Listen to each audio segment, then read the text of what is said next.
Assume instead that Aloha Apartments grants the reasonable modification request. However, Gary suffers significant financial hardship after the request is granted, and he can no longer pay for the modification to his unit.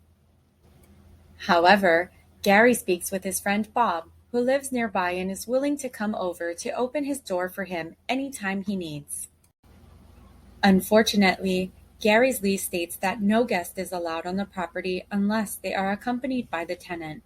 Accordingly, when Bob visits to assist Gary, Aloha Apartments security denies Bob entry to the building since he is not accompanied by a tenant. Gary subsequently makes a reasonable accommodation request to allow Bob entry to the property without being accompanied by a tenant. Aloha Apartments denies Bob's request due to the provision in his lease regarding unaccompanied guests. Did Aloha Apartments rightfully deny Gary's reasonable accommodation request? A. Yes.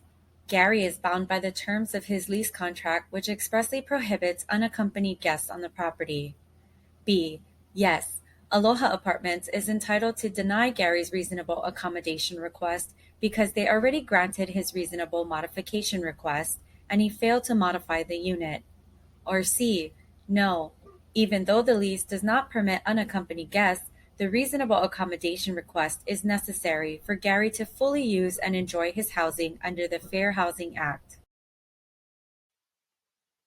The correct answer is C. No. Even though the lease does not permit unaccompanied guests, the reasonable accommodation request is necessary for Gary to fully use and enjoy his housing under the Fair Housing Act.